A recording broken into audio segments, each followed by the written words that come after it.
So let me just review this with you. Good evening. Welcome to Avery Grace Careers Virtual Career Bootcamp. Thank you for joining us. Our founder, Karen Marchetti, places a big focus on giving back.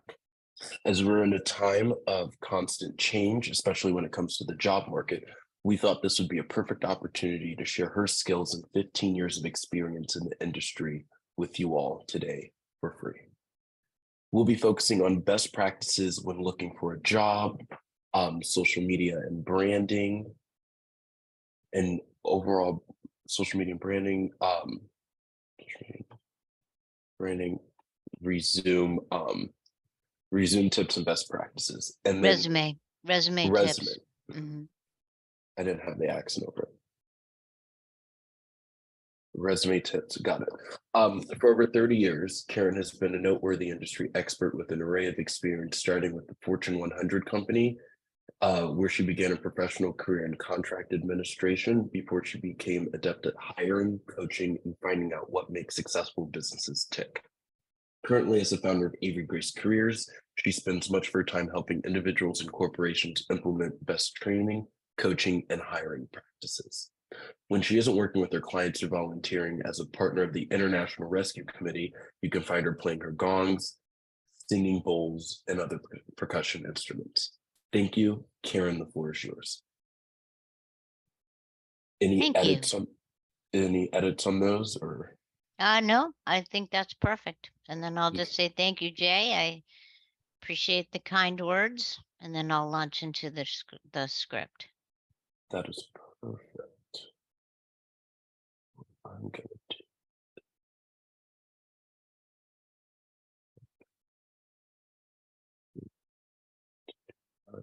I will mute.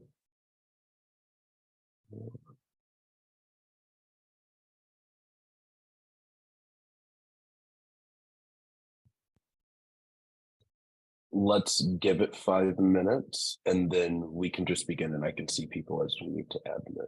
Anthony's here. Again, I'm okay with it because this is kind of our first. Oh, yeah, I think this will, yeah, he's here. I think this helped us work out a lot of our kinks. Right.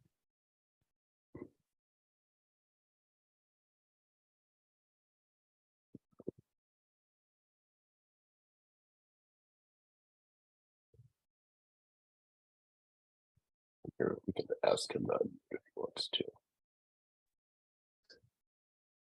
Hello, Anthony. Hey, how you doing? We are good. Locked, loaded. There are some people signed up, so we're waiting for them to flood in. We're going to give it a couple minutes. All right, sounds good.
Hello. Hi, Jay. You can hear me. Perfect. Um, let's start. Let's begin. Good evening. Welcome to Avery Grace Careers Virtual Career Bootcamp. Thank you for joining us. Our founder, Karen Marchetti, places a big focus on giving back. As we're in a time of consistent change, especially when it comes to the job market, she thought this would be a perfect opportunity to share her skills and 15 years of experience in the industry with you all today for free. Throughout this virtual career bootcamp, we will be focusing on resume tips, social media and branding, and best practices when looking for a job. For over 30 years, Karen has been a noteworthy industry expert with an array of experience, starting with the Fortune 100 company, where she began her career with contract administrating before becoming adept at hiring, coaching, and finding out what makes successful businesses tick. Currently, as the founder of Avery Grace Careers, she spends much of her time helping individuals and corporations implement the best training, coaching, and hiring practices. When she isn't working with her clients or volunteering as a partner of the International Rescue Committee, you can find her playing her gongs, singing bowls, and other percussion instruments. Thank you all for joining us. Karen, the floor is yours. Well, thank you very much, Jay, and thank you for the kind words. I think if you're watching tonight, you probably either have become unemployed or expect to be. And if that's the case, my heart goes out to you. It's never easy. I've experienced it myself at my first professional job at a Fortune 100 company. The company was so big that our building was so large, we had to install tunnels in case we had to evacuate the manufacturing floor.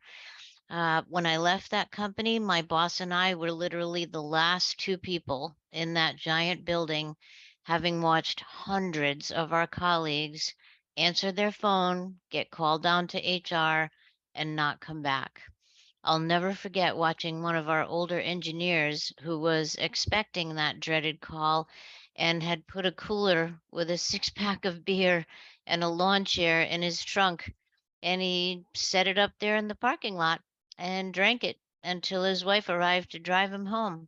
And that's how he coped with, that terrible feeling. At another company that I worked for, my boss walked into my office at 10 in the morning one day and declared that the company had run out of money and that I should go home. End of story. That was right before Thanksgiving, so the holidays were looming. So I understand that feeling in the pit of your stomach. Your thoughts are swirling. You're, wondering what to do next. And, even if you're kind of expecting it, it still is a shock. So let's talk about that, what to do next.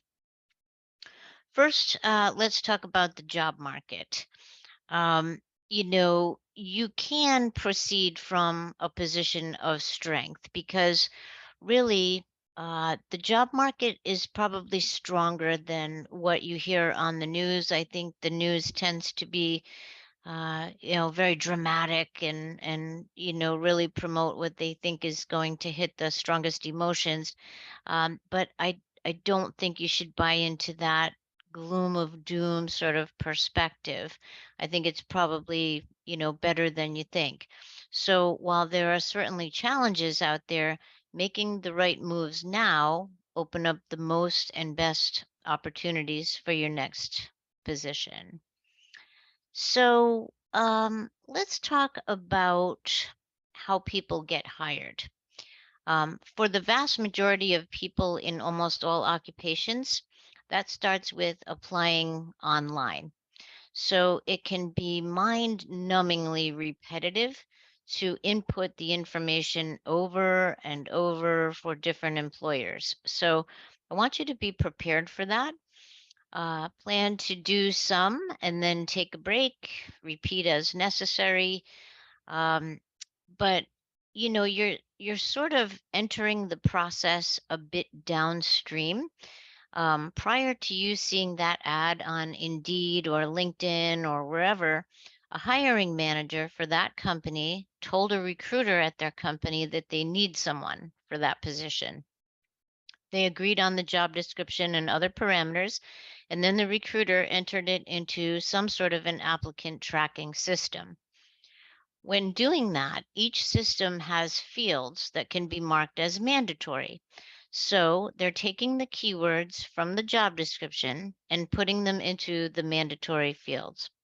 So when the role has been created, these ATS systems are automatically integrated with one or more job boards, and the role gets posted to the public, which is where you see it.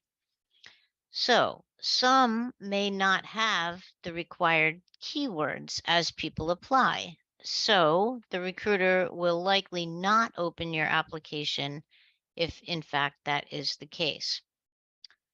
Now, in most cases, the recruiter is also going to be doing some active searching, not just posting the job and hoping for the best.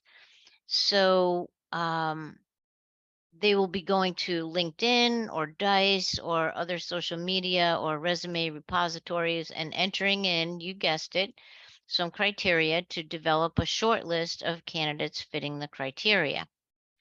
So we're going to keep walking backwards here. So in today's job market, this is a marketing exercise. Your brand, your professional presence are going to be in play like never before, and you have a lot of competition. So, step one, you need to evaluate where you are with your resume, with your LinkedIn profile, and social media with a critical eye. Those are what needs to line up with the keywords for the roles that you are seeking. They need to have good eye appeal as well. Many people are very visual, so you want to make a pleasing first impression, and make the reader want to know more. But wait, you might be thinking, how do I know what the keywords should be? Well, this is where step two comes in. You need to do a little bit of research. Go to Indeed, for example, and start inputting what you think the keywords should be. And then look at the job descriptions that come up for those roles. Do they look like your target role? I want you to play with that a little bit and read the full job descriptions to note repetitive keywords that you may not have thought of. Sometimes terminology changes. I had a coaching client recently that was an executive in the hospitality industry who had been responsible for procurement. But in their past positions, their titles were purchasing manager, director of purchasing, etc. Currently, the word purchasing has lost some favor. So they had to make sure that they used the term procurement in their resume and social media to make sure that those dots got connected. And in addition, you don't want to be using words that have lost their relevance, especially if you're in the 50 and over category. You're going to want to be absolutely sure that you're on the cutting edge of current nomenclature. So, what happens next? Well, here's where I say there should be a step prior to this one in our, again, backward walking process here. So, what do you want to be when you grow up? Humor aside, in our lives and society, we've all had a lot of challenges to get to where we are today. When we get the opportunity where you get to stop for a second and evaluate what you want to do, not to just make a living, but to make a life, don't waste that opportunity. This doesn't come along every day. So what does that mean? Well, it means that ideally you should give some thought to what makes you happy. Assuming that you need to work to pay your bills, you still get a lot of latitude to draw conclusions and make decisions about what you enjoy, what you're good at, and aspire to in terms of your work life. So, for example, some people love working remote. Others really enjoy a buzzing workplace filled with opportunities for collaboration. Personally, I love to travel, but a lot of people do not love to travel or cannot accept travel. Some other people like to lead, Others really enjoy being an individual contributor. So, likewise, the company can also be ranked as far as these intrinsic factors. Um, are they public or are they private? For example, some people really think that's important. Are they large or small? Does the company's mission count? One of my colleagues at a mid-sized company who provided communication services to government and public sector clients chose that employer because one of his criteria was to work for a company whose mission was benevolent. And in this case, it was to facilitate dialogue. So this part of the process should be part of your response. So that step can drive you to identify not just the job descriptions for the role that are a fit for you, but also the type of companies that would be a fit. Now, once you've completed that, my advice would be to use an aggregator like Indeed.com. Um, you know, Indeed is one of those companies that can um, take a lot of jobs from various sources, websites and ATS systems and so forth, and display them all in one place. So once you have logged on to that, created an account, and you can start the admittedly tedious process of applying for as many jobs as you can that are within the parameters of your criteria. In some respects, this is a numbers game. So let's look at the numbers on how many applications it takes to get a job. It takes between 20 to 80 job applications to get one job offer on average. The average corporate job opening receives about 250 applications. And just under 62% of job seekers get at least one interview by sending 1 to 10 job applications. So, as I said, this is a numbers game. I would submit as many applications as you can. Again, pace yourself, but I would definitely not be too picky in terms of the number of applications that you fill out. Now, I like to say that in a way, job hunting is a little bit like dating. I can analogize that in many ways. So, this part of the process, even if it's been a while since you were in the dating pool, let's say, when I think back on some of the people that I've dated, on paper, they should have been perfect. And they weren't bad people. I mean, not at all. But for whatever reason, there may not have been a spark or just was not a fit, even though the basic criteria was there. So you're going to want to widen that field as much as you can so you get a chance to compare and contrast and suss out the company and the role. To use a baseball analogy, the more at bats you get, the more runs that you can score. So I have to say, mentally and emotionally, to be honest, it can be draining. For me, I found it to be exhausting on some level. So, my advice here is to break it up a bit. Do an hour of applications, then take a walk. Come back, do some more. I would have a spreadsheet and keep track of the companies that you're applying to.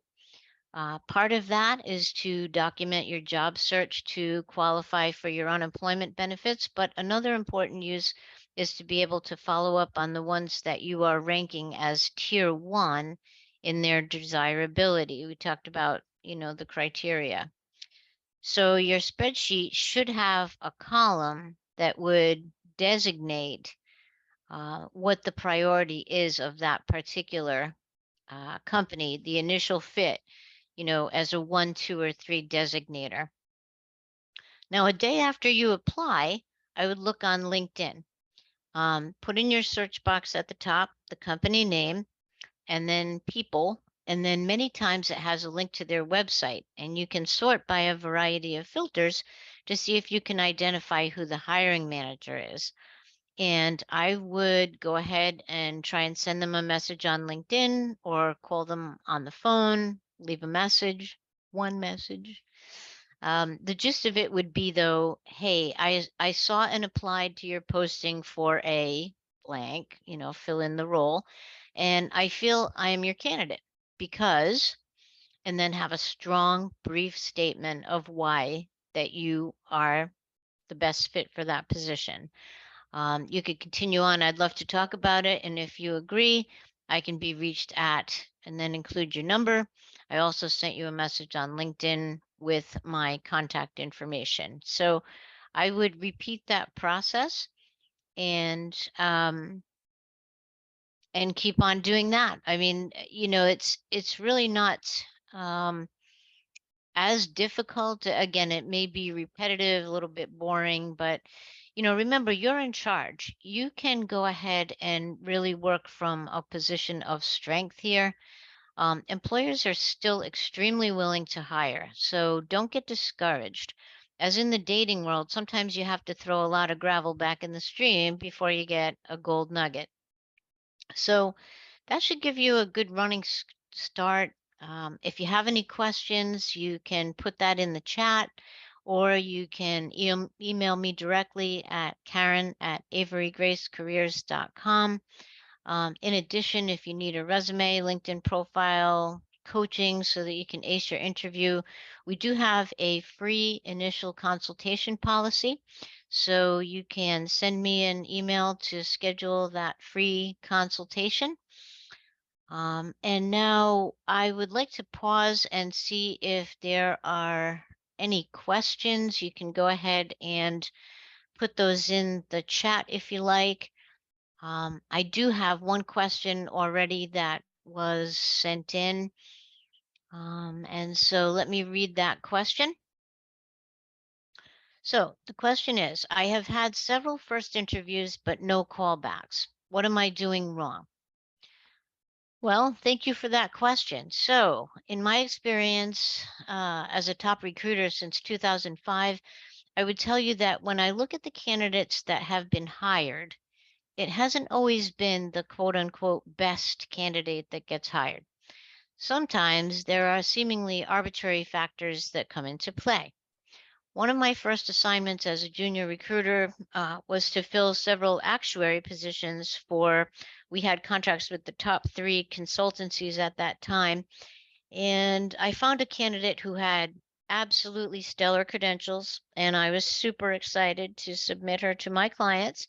And she did get interviews at all 3, but only first interviews, after which the clients did not wish to bring her back for the next step. So I was really puzzled because I liked her, her credentials were really good. So I circled back and I asked the clients, why do you not want to bring her back in for a second look? So in this particular case, the feedback I got was that she just did not look put together, quote unquote.